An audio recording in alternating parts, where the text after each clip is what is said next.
was a little poplar tree growing in our yard, and I went out and I played with this poplar tree, like swinging up and down, bending this tree down. My father came out. "What do you think you're doing?" "I'm just swinging, Dad." "Don't you know that's a living thing? How would you like someone to do that to you? Like pulling you down like that and breaking your back." She said, "You straighten that tree up and never do that again." I had to straighten that little poplar tree out, and I never did it again. I wish we still were fluent. I wish that we were like back in the day. The way the ancestors were raised is pretty much how I wish I was raised. We know our culture and we know who we actually are. I think in English, I wish I could think in Mohawk. I try to be like my best that I can be. I constantly find myself having to educate people on the truth.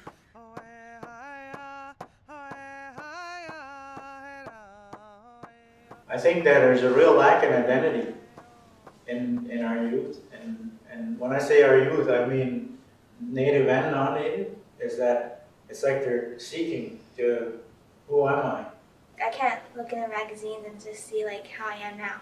And then start wearing a headband, you know, like a little leather thing around there with like a feather sticking up. Or a headdress. We do want to be seen in like that, but we don't in a way because that's all people want us to be. We can't be ourselves. I think if anything, it's appropriation, it's perpetuation of stereotype, invalidation of culture, invalidation of history. I think it's just racism. Native peoples today in contemporary Canada and the United States, and especially if they are born or raised outside of their communities, generally have a lot of identity issues. And I think that these images, like the sports mascots, perpetuate an image that you don't really want to identify with. And so I think, you know, I've seen it, I've heard it, that these images can do like actual harm to kids. You know, they don't want to identify with these images and kind of turn their back on their cultures and communities.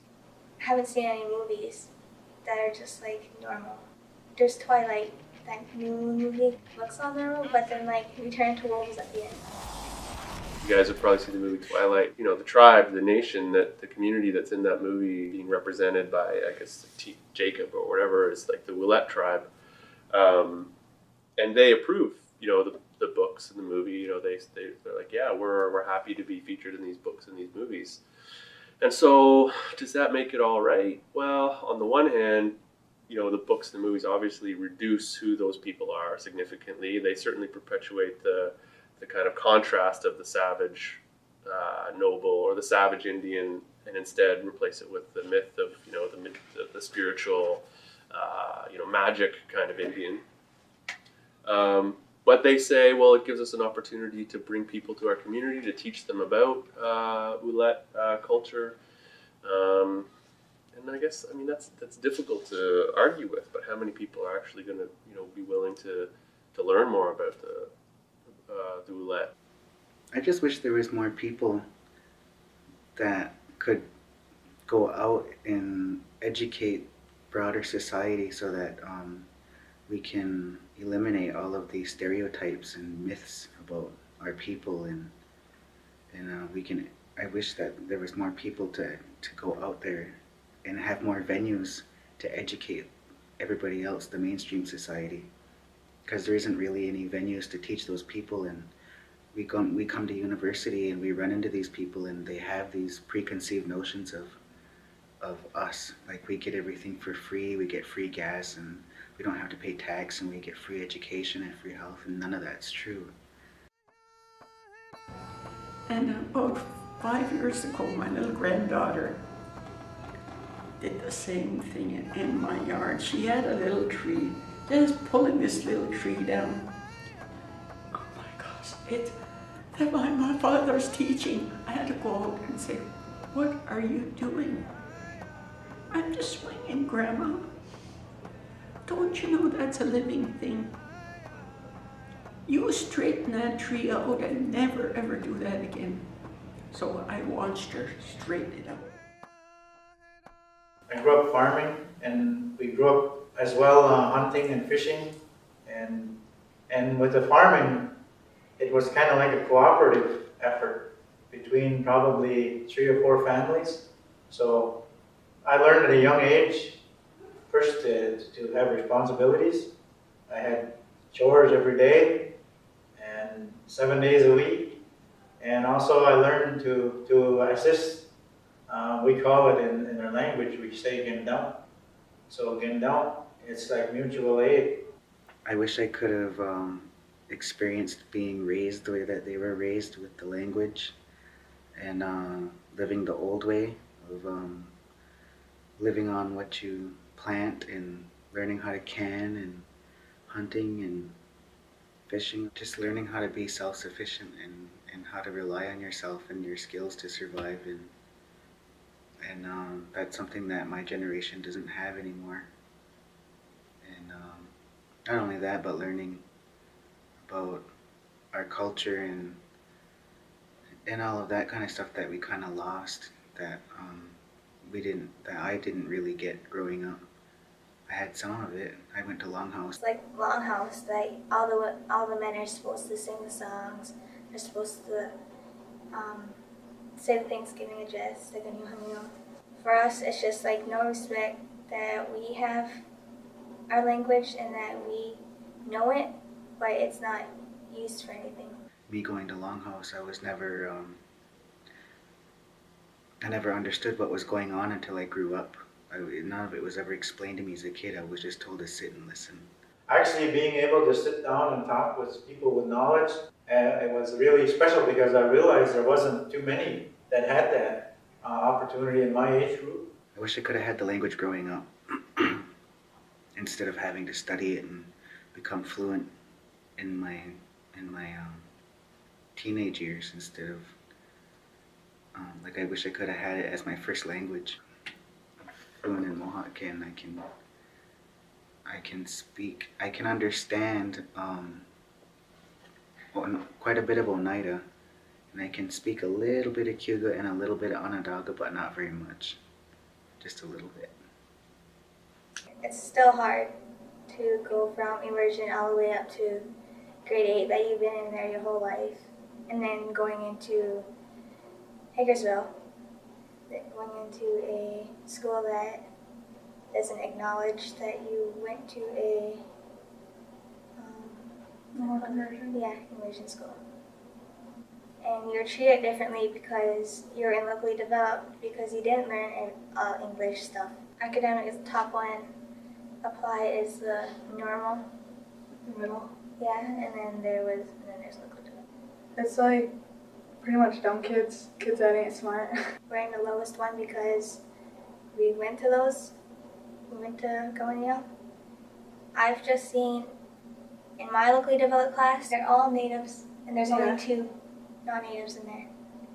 They're all natives. This year I'm taking applied because I'm in grade 11 now, and I've experienced it's a lot of work and it's hard, but you gotta keep trying if that's what you really want. You just gotta work for your goals. So youth needs to hear that you can reach your goals and that you can do that, and they don't get to hear that, and they have to work for it.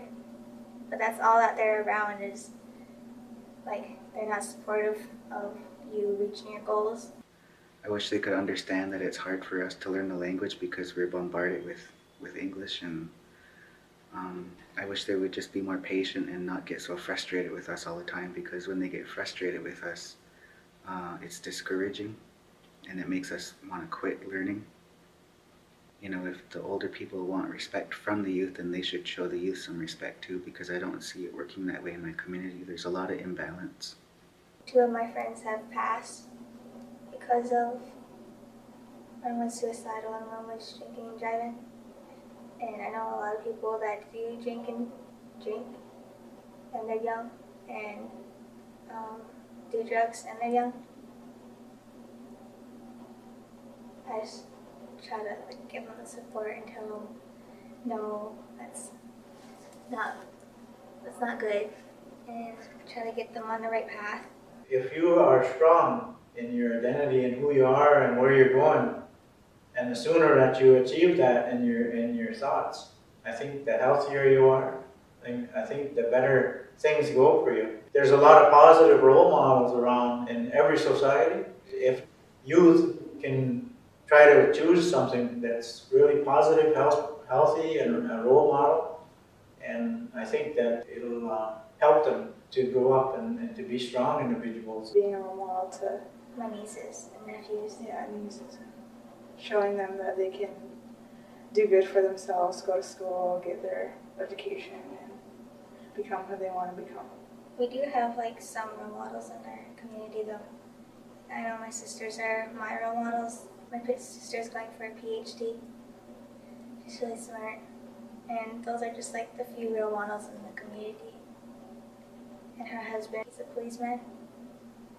So I think that's really good for our community that we need those things. Those role models in our community for the youth. I think Aboriginal youth are underrepresented.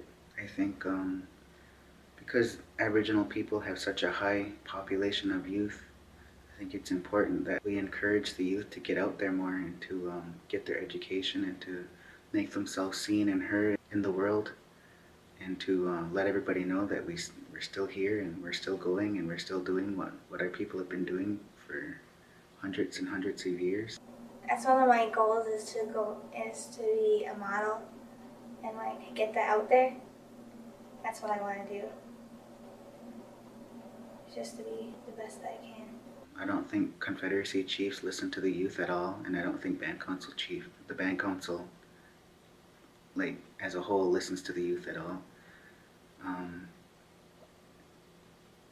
And for the most part, there's a lot of organizations that don't listen to the youth a lot. What more does it take for the chiefs to realize there's people out there that are just drinking and driving and basically like killing themselves? We need more groups, like cooking classes or groups where they go and like play lacrosse or just different things in the gym. And that's also something I think has been really a key part of being a youth and growing up was my involvement in sports and also with these knowledge keepers.